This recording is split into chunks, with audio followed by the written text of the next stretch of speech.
Hello ਪਿਆਰੇ ਬੱਚਿਓ, ਦੂਸਰੀ ਜਮਾਤ ਦੇ ਸਾਰੇ ਵਿਦਿਆਰਥੀਆਂ ਦਾ ਬਹੁਤ ਬਹੁਤ ਸਵਾਗਤ ਹੈ।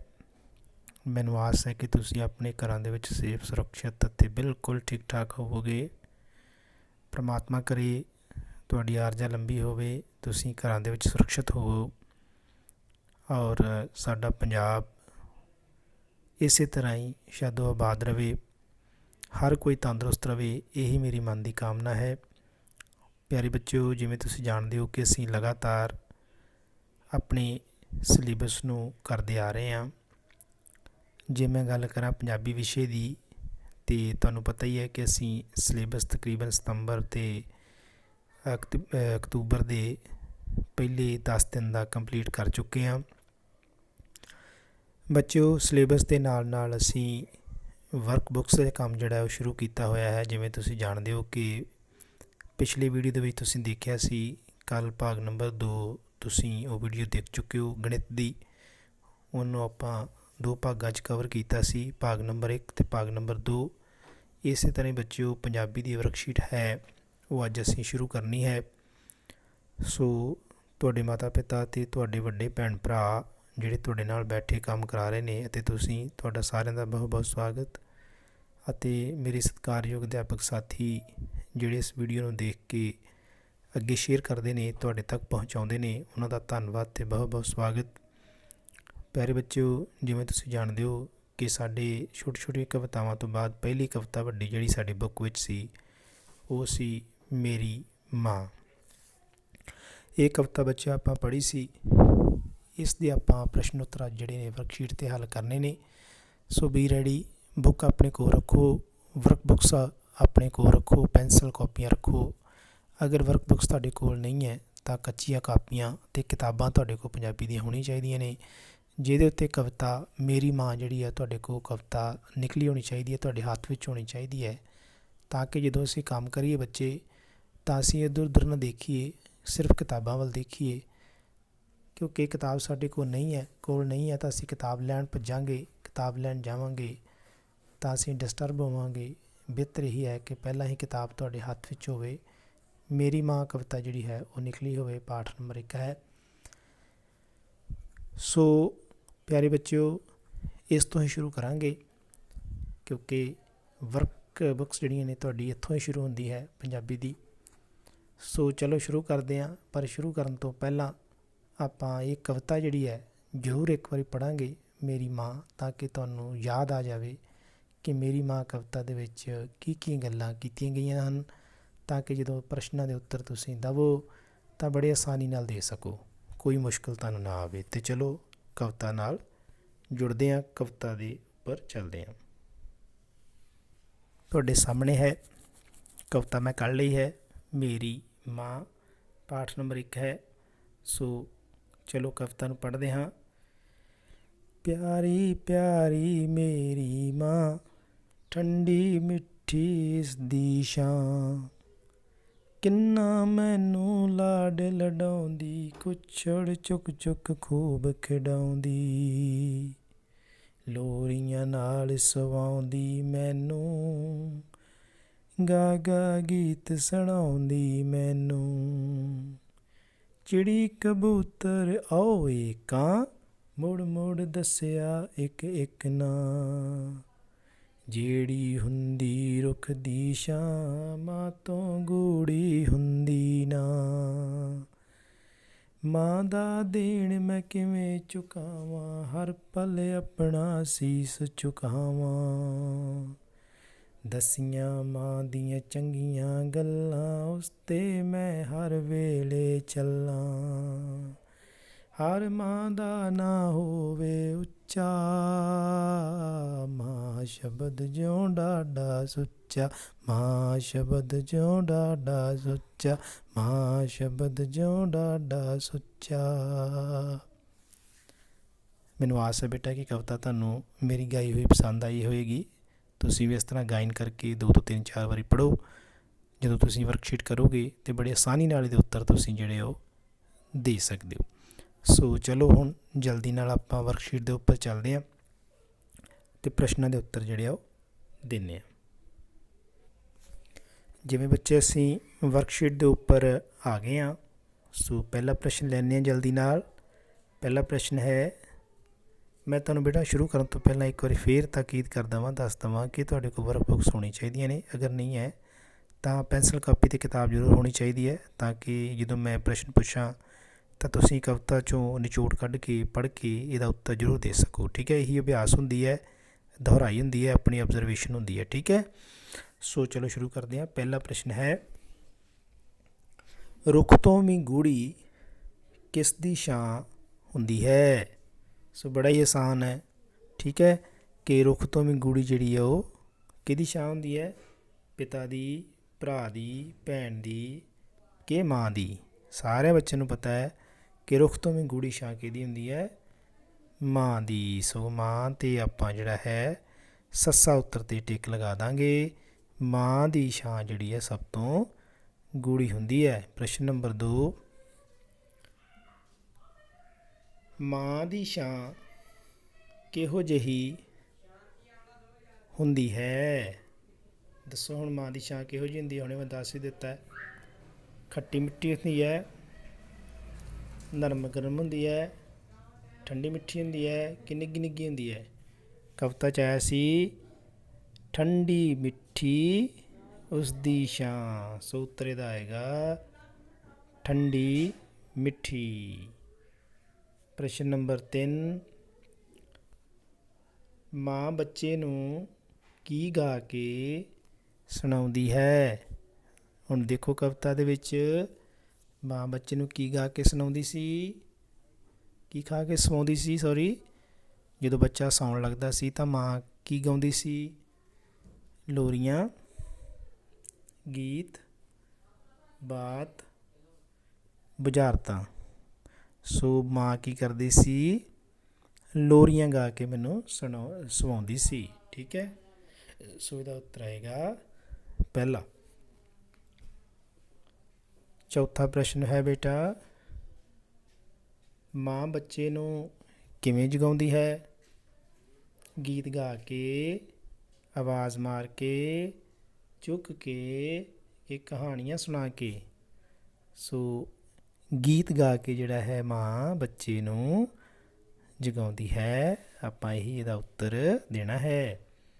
ਸੋ ਪਹਿਲਾ ਹੀ ਉੱਤਰ ਇਹਦਾ ਫਿਰ ਆ ਜਾਏਗਾ ਕਿ ਮਾਂ ਬੱਚੇ ਨੂੰ ਗੀਤ ਗਾ ਕੇ ਜਗਾਉਂਦੀ ਹੈ ਅਤੇ ਲੋਰੀਆਂ ਗਾ ਕੇ ਸੁਣਾਉਂਦੀ ਹੈ। ਇਹ ਆਪਾਂ ਉੱਪਰ ਕਰ ਚੁੱਕੇ ਹਾਂ ਪ੍ਰਸ਼ਨ ਨੰਬਰ 3 ਦੇ ਵਿੱਚ। ਠੀਕ ਹੈ ਨਾ, ਅੱਗੇ ਹੈ ਬੇਟਾ ਪ੍ਰਸ਼ਨ ਨੰਬਰ 5, ਮਾਂ ਦਾ ਦੇਣ ਕਿਵੇਂ ਚੁਕਾਇਆ ਜਾ ਸਕਦਾ ਹੈ? ਦੱਸੋ ਫਿਰ। ਹੱਥ ਜੋੜ ਕੇ, ਸੀਸ ਝੁਕਾ ਕੇ, ਸ਼ਰਾਰਤਾਂ ਕਰਕੇ ਕਿ ਰੌਲਾ ਪਾ ਕੇ? ਬੇਟਾ ਅਸੀਂ ਮਾਂ ਦਾ ਦੇਣ ਕਵਿਤਾ ਦੇ ਅਨੁਸਾਰ ਸ਼ੀਸ਼ ਝੁਕਾ ਕੇ, ਉਸ ਨੂੰ ਪ੍ਰਣਾਮ ਕਰਕੇ। ਸ਼ੀਸ਼ ਝੁਕਾਉਣ ਦਾ ਮਤਲਬ ਬੇਟਾ ਇੱਥੇ ਇਹ ਹੈ ਕਿ ਸਿਰਫ ਸਿਰ ਹੀ ਨਹੀਂ ਨਿਵਾਉਣਾ। ਸਿਰ ਨਿਵਾਉਣ ਦਾ ਮਤਲਬ ਹੁੰਦਾ ਹੈ ਕਿ ਮਾਂ ਦੀ ਹਰ ਗੱਲ ਜਿਹੜੀ ਆ ਉਹ ਮੰਨਣੀ। ਠੀਕ ਹੈ, ਹਰ ਕਹਿਣਾ ਮੰਨਣਾ। ਸੋ ਇਸ ਤਰ੍ਹਾਂ ਹੀ ਆਪਾਂ ਮਾਂ ਦਾ ਦੇਣ ਚੁਕਾ ਸਕਦੇ ਹਾਂ। ਠੀਕ ਹੈ, ਸੋ ਸੀਸ ਝੁਕਾ ਕੇ ਇਹਦਾ ਸਹੀ ਆਨਸਰ ਹੋਏਗਾ। ਠੀਕ ਹੈ ਬੇਟੇ। ਪ੍ਰਸ਼ਨ ਨੰਬਰ 6, ਬੱਚੇ ਨੂੰ ਮਾਂ ਦੀਆਂ ਕਿਹੜੀਆਂ ਗੱਲਾਂ 'ਤੇ ਚੱਲਣਾ ਚਾਹੀਦਾ ਹੈ? ਦੱਸੋ ਫਿਰ। ਬੱਚੇ ਨੂੰ ਮਾਂ ਦੀਆਂ ਕਿਹੜੀਆਂ ਗੱਲਾਂ 'ਤੇ ਚੱਲਣਾ ਚਾਹੀਦਾ ਹੈ? ਚੰਗੀਆਂ ਗੱਲਾਂ 'ਤੇ, ਪਿਆਰੀਆਂ ਗੱਲਾਂ 'ਤੇ, ਵਿਹਲੀਆਂ ਗੱਲਾਂ 'ਤੇ ਕਿ ਉੱਚੀਆਂ ਗੱਲਾਂ 'ਤੇ? ਸ਼ਾਬਾਸ਼। ਸਾਨੂੰ ਮਾਂ ਦੀਆਂ ਚੰਗੀਆਂ ਗੱਲਾਂ 'ਤੇ ਚੱਲਣਾ ਚਾਹੀਦਾ ਹੈ। ਪ੍ਰਸ਼ਨ 7, ਮਾਂ ਬੱਚੇ ਨੂੰ ਕਿਵੇਂ ਲਾਡ ਲਡਾਉਂਦੀ ਹੈ? ਦੱਸੋ, ਕਿਵੇਂ ਲਾਡ ਲਡਾਉਂਦੀ ਹੈ ਮਾਂ ਬੱਚੇ ਨੂੰ? ਬੁਲਾ ਕੇ, ਸੁਆ ਕੇ, ਕੁੱਛੜ ਚੁੱਕ ਕੇ ਕਿ ਸਿਰ ਵਾਹ ਕੇ? ਕੁੱਛੜ ਚੁੱਕ ਚੁੱਕ ਲਾਡ ਲਡਾਉਂਦੀ। ਸੋ ਉੱਤਰ ਆਏਗਾ ਕੁੱਛੜ ਚੁੱਕ ਕੇ ਮਾਂ ਜਿਹੜੀ ਹੈ ਉਹ ਲਾਡ ਲਡਾਉਂਦੀ ਹੈ। ਪ੍ਰਸ਼ਨ ਨੰਬਰ 8, ਮਾਂ ਦੇ ਗੀਤਾਂ ਵਿੱਚ ਕਿਹੜੇ ਕਿਹੜੇ ਪੰਛੀਆਂ ਦੇ ਨਾਂ ਆਉਂਦੇ ਹਨ? ਕਵਿਤਾ ਤੁਸੀਂ ਪੜ੍ਹੀ ਸੀ, ਉਹਦੇ 'ਚ ਲਿਖਿਆ ਸੀ ਚਿੜੀ, ਕਬੂਤਰ ਅਤੇ ਕਾਂ ਮੁੜ ਮੁੜ ਦੱਸਿਆ ਇੱਕ ਇੱਕ ਨਾਂ, ਹੈਗਾ ਸੀ ਨਾ ਕਵਿਤਾ ਵਿੱਚ। ਸੋ 3 ਪੰਛੀਆਂ ਦੇ ਨਾਂ ਆਏ ਹੈ, ਚਿੜੀ, ਕਬੂਤਰ ਅਤੇ ਕਾਂ। ਠੀਕ ਹੈ, ਸੋ ਚੌਥਾ ਉੱਤਰ ਇਹਦਾ ਬਿਲਕੁਲ ਸਹੀ ਹੋ ਜਾਏਗਾ। ਪ੍ਰਸ਼ਨ ਨੰਬਰ 9, ਬੱਚੇ ਨੂੰ ਲਾਡ ਕੌਣ ਲਡਾਉਂਦਾ ਹੈ? ਮੋਬਾਈਲ, ਕਾਰ, ਟੀਵੀ ਕਿ ਮਾਂ? ਸਾਰਿਆਂ ਬੱਚਿਆਂ ਨੂੰ ਪਤਾ ਹੈ ਬੇਟਾ ਕਵਿਤਾ 'ਚ ਕੀ ਹੈ ਕਿ ਬੱਚੇ, ਮਾਂ ਜਿਹੜੀ ਹੈ ਉਹ ਬੱਚਿਆਂ ਨੂੰ ਲਾਡ ਲਡਾਉਂਦੀ ਹੈ। ਸੋ ਚੌਥਾ ਉੱਤਰ ਬਿਲਕੁਲ ਸਹੀ ਹੋਏਗਾ। ਠੀਕ ਹੈ ਬੱਚਿਓ। ਪ੍ਰਸ਼ਨ ਨੰਬਰ 10, ਕਵਿਤਾ ਦੇ ਅਨੁਸਾਰ ਠੰਡੀ ਮਿੱਠੀ ਛਾਂ ਕਿਸ ਦੀ ਹੁੰਦੀ ਹੈ? ਮਾਂ ਦੀ, ਤਾਈ ਦੀ, ਨਾਨੀ ਦੀ ਕਿ ਚਾਚੀ ਦੀ? ਵੈਸੇ ਤਾਂ ਸਾਰਿਆਂ ਦੀ ਛਾਂ ਹੀ ਠੰਡੀ ਹੁੰਦੀ ਹੈ, ਲੇਕਿਨ ਮਾਂ ਹੀ ਹੁੰਦੀ ਹੈ ਬੇਟਾ। ਕਵਿਤਾ 'ਚ ਵੀ ਪੜ੍ਹਿਆ ਕਿ ਠੰਡੀ ਮਿੱਠੀ ਛਾਂ ਜਿਹੜੀ ਆ ਸਿਰਫ ਮਾਂ ਦੀ ਹੀ ਹੁੰਦੀ ਹੈ। ਸੋ 1 ਨੰਬਰ 'ਤੇ ਆਪਾਂ ਟਿਕ ਲਗਾ ਦਾਂਗੇ। ਅੱਗੇ 11ਵਾਂ ਹੈ, ਬੱਚੇ ਨੂੰ ਮਾਂ ਬਹੁਤ ਲੱਗਦੀ ਹੈ। ਕੀ ਲੱਗਦੀ ਹੈ? ਪਿਆਰੀ, ਰੁੱਖੀ, ਗੁੱਸੇ ਵਾਲੀ ਕਿ ਮਾੜੀ? ਦੱਸੋ। ਇਹ ਹੈ ਪਿਆਰੀ। ਪਹਿਲਾ ਉੱਤਰ ਆ ਜਾਏਗਾ ਇਹਦਾ। ਬੱਚੇ ਨੂੰ ਮਾਂ ਬਹੁਤ ਪਿਆਰੀ ਲੱਗਦੀ ਹੈ। ਪ੍ਰਸ਼ਨ ਨੰਬਰ 12ਵਾਂ,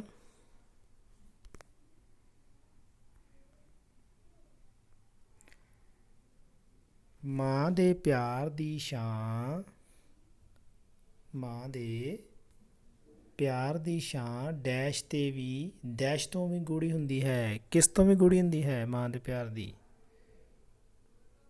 ਫੁੱਲਾਂ ਤੋਂ, ਪੱਤਿਆਂ ਤੋਂ, ਰੁੱਖ ਤੋਂ ਕਿ ਕੰਧ ਤੋਂ? ਕਿਉਂਕਿ ਛਾਂ ਹਮੇਸ਼ਾ ਰੁੱਖ ਦੀ ਹੁੰਦੀ ਹੈ ਬੇਟਾ। ਸੋ ਰੁੱਖ ਦੀ ਛਾਂ ਤੋਂ ਵੀ ਮਾਂ ਦੀ ਛਾਂ ਜਿਹੜੀ ਆ ਗੂੜੀ ਹੁੰਦੀ ਹੈ। ਪ੍ਰਸ਼ਨ ਨੰਬਰ 13ਵਾਂ, ਕੁੱਛੜ ਚੁੱਕਣ ਦਾ ਕੀ ਅਰਥ ਹੈ? ਕੁੱਛੜ ਚੁੱਕ ਚੁੱਕ ਖੂਬ ਖਿਡਾਉਂਦੀ। ਠੀਕ ਹੈ, ਆਇਆ ਸੀ ਨਾ ਕਵਿਤਾ 'ਚ। ਇਹਦਾ ਮਤਲਬ ਕੀ ਹੁੰਦਾ? ਮੋਢੇ ਚੁੱਕਣਾ, ਗੋਦੀ ਚੁੱਕਣਾ, ਸਿਰ 'ਤੇ ਚੁੱਕਣਾ ਕਿ ਪਿੱਠ 'ਤੇ ਚੁੱਕਣਾ? ਸੋ ਪਿਆਰੇ ਬੱਚਿਓ, ਇਹਦਾ ਉੱਤਰ ਹੈ ਕੁੱਛੜ ਚੁੱਕਣ ਦਾ ਮਤਲਬ ਹੁੰਦਾ ਹੈ ਗੋਦੀ 'ਚ ਚੁੱਕਣਾ। ਸੋ ਇਹਦਾ ਉੱਤਰ ਆ ਜਾਏਗਾ 2 ਨੰਬਰ, ਗੋਦੀ ਚੁੱਕਣਾ। ਅੱਗੇ ਹੈ ਬੇਟਾ ਪ੍ਰਸ਼ਨ ਨੰਬਰ 14, ਮਾਂ ਦੀਆਂ ਗੱਲਾਂ 'ਤੇ ਕਿਸ ਨੂੰ ਚੱਲਣਾ ਚਾਹੀਦਾ ਹੈ? ਨਹੀਂ, ਮਾਂ ਦੀਆਂ ਚੰਗੀਆਂ ਗੱਲਾਂ 'ਤੇ ਕਿਸ ਨੂੰ ਚੱਲਣਾ ਚਾਹੀਦਾ ਹੈ? ਗਵਾਂਢੀਆਂ ਨੂੰ, ਬੱਚੇ ਨੂੰ, ਲੋਕਾਂ ਨੂੰ ਕਿ ਰਿਸ਼ਤੇਦਾਰਾਂ ਨੂੰ? ਸੋ ਮਾਂ ਅਤੇ ਬੱਚੇ ਵਿੱਚ ਗੱਲ ਹੋ ਰਹੀ ਹੈ। ਮਾਂ ਅਤੇ ਬੱਚੇ ਦਾ ਹੀ ਰਿਸ਼ਤਾ ਗੂੜਾ ਹੁੰਦਾ ਹੈ। ਇਸ ਕਰਕੇ ਮਾਂ ਦੀਆਂ ਚੰਗੀਆਂ ਗੱਲਾਂ 'ਤੇ ਗਵਾਂਢੀਆਂ ਨੂੰ ਨਹੀਂ ਚੱਲਣਾ ਚਾਹੀਦਾ, ਬੱਚੇ ਨੂੰ ਹੀ ਚੱਲਣਾ ਚਾਹੀਦਾ ਹੈ। ਉੱਤਰ ਆ ਜਾਏਗਾ ਨੰਬਰ 2। 15ਵਾਂ ਕੁਐਸਚਨ, ਮਾਂ ਦਾ ਦੇਣ ਮੈਂ ਕਿਵੇਂ ਨਿਭਾਵਾਂ, ਹਟਾਵਾਂ, ਚੁਕਾਵਾਂ ਕਿ ਹਰਾਵਾਂ? ਮਾਂ ਦਾ ਦੇਣ ਮੈਂ ਕਿਵੇਂ ਚੁਕਾਵਾਂ। ਸੋ ਉੱਤਰ ਸਾਡਾ ਆ ਜਾਏਗਾ 3 ਨੰਬਰ, ਮਾਂ ਦਾ ਦੇਣ ਮੈਂ ਕਿਵੇਂ ਚੁਕਾਵਾਂ। ਪ੍ਰਸ਼ਨ ਨੰਬਰ 16ਵਾਂ, ਬੱਚੇ ਨੂੰ ਮਾਂ ਅੱਗੇ ਸੀਸ ਕਦੋਂ ਝੁਕਾਉਣਾ ਚਾਹੀਦਾ ਹੈ? ਹਰ ਪਲ, ਕਦੇ ਕਦੇ, ਕਦੇ ਨਹੀਂ ਕਿ ਖਾਣ ਵੇਲੇ? ਸੋ ਹਰ ਪਲ ਜਿਹੜਾ ਵਾ ਮਾਂ ਦੇ ਅੱਗੇ ਸੀਸ ਬੱਚੇ ਨੂੰ ਝੁਕਾਉਣਾ ਚਾਹੀਦਾ ਹੈ। 17ਵਾਂ, ਕਵਿਤਾ ਅਨੁਸਾਰ ਕਿਸ ਦਾ ਨਾਂ ਸਭ ਤੋਂ ਉੱਚਾ ਹੁੰਦਾ ਹੈ? ਭੂਆ ਦਾ, ਮਾਸੀ ਦਾ, ਚਾਚੀ ਦਾ ਕਿ ਮਾਂ ਦਾ? ਦੱਸੋ, ਸ਼ਾਬਾਸ਼, ਸੋਚੋ। ਕਿਸ ਦਾ ਨਾਂ ਸਭ ਤੋਂ ਉੱਚਾ ਹੁੰਦਾ ਹੈ ਕਵਿਤਾ ਅਨੁਸਾਰ? ਮਾਂ। Very good. ਪ੍ਰਸ਼ਨ ਨੰਬਰ 18, ਕਵਿਤਾ ਅਨੁਸਾਰ ਲੋਰੀਆਂ ਕੌਣ ਸੁਣਾਉਂਦਾ ਹੈ? ਭੂਆ ਸੁਣਾਉਂਦੀ ਹੈ, ਮਾਂ ਸੁਣਾਉਂਦੀ ਹੈ, ਚਾਚੀ ਸੁਣਾਉਂਦੀ ਹੈ ਕਿ ਮਾਸੀ ਸੁਣਾਉਂਦੀ ਹੈ? ਦੱਸੋ ਫਿਰ, ਲੋਰੀਆਂ ਕੌਣ ਸੁਣਾਉਂਦਾ ਹੈ? ਲੋਰੀਆਂ ਵੀ ਪਿਆਰੇ ਬੱਚਿਓ ਮਾਂ ਹੀ ਸੁਣਾਉਂਦੀ ਹੈ। ਸੋ ਪ੍ਰਸ਼ਨ ਨੰਬਰ 18ਵੇਂ ਦਾ ਦੂਸਰਾ ਉੱਤਰ ਹੋਏਗਾ। ਪ੍ਰਸ਼ਨ ਨੰਬਰ 19, ਮਾਂ ਸ਼ਬਦ ਜਿਉਂ ਡਾਢਾ ਖਾਲੀ ਥਾਂ। ਮਾਂ ਸ਼ਬਦ ਜਿਉਂ ਡਾਢਾ ਉੱਚਾ, ਸੁੱਚਾ, ਕੱਚਾ, ਪੱਕਾ। ਠੀਕ ਹੈ, ਫਿਰ ਕੀ ਆਏਗਾ? ਕਵਿਤਾ ਪੜ੍ਹੀ ਆਪਾਂ, ਮਾਂ ਸ਼ਬਦ ਜਿਉਂ ਡਾਢਾ ਸੁੱਚਾ। ਸੋ ਇਹਦਾ ਆਨਸਰ ਆਏਗਾ 2 ਨੰਬਰ, ਮਾਂ ਸ਼ਬਦ ਜਿਉਂ ਡਾਢਾ ਸੁੱਚਾ। ਅੱਗੇ ਹੈ ਬੇਟਾ ਕੁਐਸਚਨ ਨੰਬਰ 20, ਜਿਹੜੀ ਹੁੰਦੀ ਡੈਸ਼ ਦੀ ਛਾਂ। ਜਿਹੜੀ ਹੁੰਦੀ ਫੁੱਲ ਦੀ ਛਾਂ, ਜਿਹੜੀ ਹੁੰਦੀ ਪੱਤੇ ਦੀ ਛਾਂ, ਜਿਹੜੀ ਹੁੰਦੀ ਰੁੱਖ ਦੀ ਛਾਂ, ਜਾਂ ਜਿਹੜੀ ਹੁੰਦੀ ਕੰਧ ਦੀ ਛਾਂ। ਦੱਸੋ ਕੀ ਹੋਏਗਾ ਫਿਰ? ਚੌਹਾਂ ਵਿੱਚੋਂ ਜਿਹੜੀ ਹੁੰਦੀ, ਦੱਸੋ, ਰੁੱਖ ਦੀ ਛਾਂ। ਠੀਕ ਹੈ। ਸੋ ਇਹ ਸੀ ਬੇਟਾ ਕੁੱਲ 20 ਕੁਐਸਚਨ ਜਿਹੜੇ ਬੱਚੇ ਅਸੀਂ ਵਰਕਸ਼ੀਟ ਨੰਬਰ 1 ਵਿੱਚ ਹੱਲ ਕੀਤੇ ਨੇ ਅੱਜ। ਠੀਕ ਹੈ। ਕਵਿਤਾ ਕਿਹੜੀ ਸੀ? ਮਾਂ। ਠੀਕ ਹੈ। ਮੇਰੀ ਮਾਂ ਪਿਆਰੀ ਪਿਆਰੀ ਮੇਰੀ ਮਾਂ, ਠੰਡੀ ਮਿੱਠੀ ਉਸ ਦੀ ਛਾਂ। ਇਹ ਕਵਿਤਾ ਸੀ। ਇਸ ਨੂੰ ਪੜ੍ਹਨ ਉਪਰੰਤ ਅਸੀਂ ਬੇਟਾ ਹੈ ਵਰਕਸ਼ੀਟ ਨੰਬਰ 1 ਪੰਜਾਬੀ ਦੀ ਅੱਜ ਹੱਲ ਕਰ ਲਈ ਹੈ, ਜਿਹੜੀ ਕਿ ਪਾਠ ਨੰਬਰ 1 ਦੇ ਪਰਥਾਏ ਹੈ। ਪਾਠ ਨੰਬਰ 1 ਦੇ ਅਨੁਸਾਰ ਅਸੀਂ ਸਾਰੀ ਵਰਕਸ਼ੀਟ ਅੱਜ ਹੱਲ ਕੀਤੀ ਹੈ। ਸੋ ਬੱਚਿਓ, ਕਵਿਤਾ ਨੂੰ 2-3 ਵਾਰੀ ਜ਼ਰੂਰ ਪੜ੍ਹੋ ਔਰ ਇਹ ਵਰਕਸ਼ੀਟ ਹੁਣ ਖੁਦ ਤੁਸੀਂ ਦੁਹਰਾਈ ਲਈ ਆਪਣੇ ਆਪ ਹੱਲ ਕਰਨ ਦੀ ਕੋਸ਼ਿਸ਼ ਕਰਨੀ ਹੈ, ਜਿਸ ਤਰ੍ਹਾਂ ਮੈਂ ਕਰਾਈ ਹੈ। ਜਿਸ ਤਰ੍ਹਾਂ ਉੱਤਰ ਤੁਹਾਨੂੰ ਮੈਂ ਦਿੱਤੇ ਨੇ, ਇਹੀ ਉੱਤਰ ਸੇਮ ਤੁਸੀਂ ਯਾਦ ਕਰਨੇ ਨੇ ਅਤੇ ਲਿਖਣੇ ਨੇ। ਆਪਣੀ ਵਰਕਬੁੱਕਸ ਦੇ ਉੱਪਰ ਵੀ ਅਤੇ ਕਾਪੀਆਂ ਉੱਪਰ ਵੀ ਸੋਹਣੇ ਸੋਹਣੇ ਕਰਕੇ ਅੰਕਿਤ ਕਰਨੇ ਨੇ, ਯਾਦ ਵੀ ਕਰਨੇ ਨੇ। ਸੋ ਤੁਹਾਡਾ ਬਹੁਤ ਬਹੁਤ ਧੰਨਵਾਦ ਸਾਰੇ ਬੱਚਿਆਂ ਦਾ, ਤੁਹਾਡੇ ਮਾਤਾ ਪਿਤਾ ਅਤੇ ਵੱਡੇ ਭੈਣ ਭਰਾਵਾਂ ਦਾ ਵੀ, ਔਰ ਸਭ ਤੋਂ ਵੱਧ ਸਤਿਕਾਰਿਤ ਸਾਡੇ ਅਧਿਆਪਕ ਸਾਥੀ ਜਿਹੜੇ ਇਸ ਵੀਡੀਓ ਨਾਲ ਜੁੜ ਕੇ ਵੀਡੀਓ ਨੂੰ ਸ਼ੇਅਰ ਕਰਦੇ ਨੇ, ਬੱਚਿਆਂ ਤੱਕ ਪਹੁੰਚਾਉਂਦੇ ਨੇ, ਉਹਨਾਂ ਦਾ ਧੰਨਵਾਦ। ਅਗਲੀ ਵੀਡੀਓ ਵਿੱਚ ਬੇਟਾ ਆਪਾਂ ਅਗਲੇ ਸਬਜੈਕਟ ਦੀ ਗੱਲ ਕਰਾਂਗੇ, ਉਸ ਦੀ ਵਰਕਸ਼ੀਟ ਦੀ ਗੱਲ ਕਰਾਂਗੇ, ਉਹ ਹੈ ਅੰਗਰੇਜ਼ੀ ਭਾਸ਼ਾ ਦੀ। ਉਦੋਂ ਤੱਕ ਮੈਨੂੰ ਇਜਾਜ਼ਤ ਦਿਓ। ਬਹੁਤ ਬਹੁਤ ਧੰਨਵਾਦ ਸਾਰਿਆਂ ਨੂੰ। ਸਤਿ ਸ਼੍ਰੀ ਅਕਾਲ।